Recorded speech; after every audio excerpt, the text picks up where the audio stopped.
Join me as I dive into the spooky world of Robert the Doll to see if I can handle his haunting presence. You've probably heard of him, the supposedly haunted doll with a dark history, and I'm excited to explore the eerie legends surrounding him. But before we dive in, I want to ask, have you ever wondered if Robert the Doll is truly haunted? I mean, what evidence supports this claim, and what's the deal with all the creepy stories surrounding him? So let's start with the basics. The central question of whether Robert the Doll is truly haunted. There are a lot of people out there who claim to have experienced some pretty freaky stuff when it comes to this doll. From unexplained noises to ghostly apparitions, the stories are endless. But what's the truth behind all these tales? Is Robert the Doll really possessed by some kind of malevolent spirit? Or is it just a case of mass hysteria? One thing's for sure though, Robert the Doll has got a serious reputation. People have been reporting paranormal activity around him for decades, and it's not just your average run-of-the-mill haunting either. We're talking about full-blown bone-chilling terror here. So what's going on? Is Robert the Doll somehow tapping into our deepest fears? Or is there something more sinister at play? But before we get too deep, I want to take a step back and look at the bigger picture. What's the deal with Robert the Doll? And why is he so infamous? Is it just because he looks creepy? Or is there more to it than that? So let's start at the beginning. Robert the Doll was originally owned by a wealthy family in Key West, Florida, back in the early 1900s. The story goes that the doll was given to their young son as a birthday present, but things quickly took a dark turn. The boy began to claim that the doll was coming to life at night, and soon enough, all sorts of strange occurrences started to happen. As the years went by, Robert the Doll changed hands several times, but the haunting remained.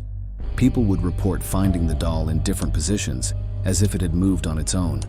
Some even claimed to have seen it sitting up in bed, staring at them with cold, dead eyes. It was as if the doll was somehow alive, and it was watching them. One of the most famous hauntings associated with Robert the Doll took place in the 1940s, when a family brought the doll into their home. Almost immediately, strange things started to happen. Doors would slam shut, objects would move on their own, and people would hear strange noises in the dead of night. It was as if the doll was exerting some kind of malevolent influence over the household. But Robert the Doll's most famous haunt has got to be the story of the Otto family. In the 1960s, the doll was given to the family's young daughter as a gift, but soon enough, she began to experience all sorts of terrifying occurrences. The doll would move on its own, and the girl would hear strange voices in her head. It was as if Robert the Doll was somehow communicating with her, trying to get inside her mind. One of the most compelling pieces of evidence for Robert the Doll's haunting is the sheer number of people who have reported experiencing strange occurrences when they're around him. From ghost hunters to paranormal investigators, people have been trying to unravel the mystery of the doll for decades.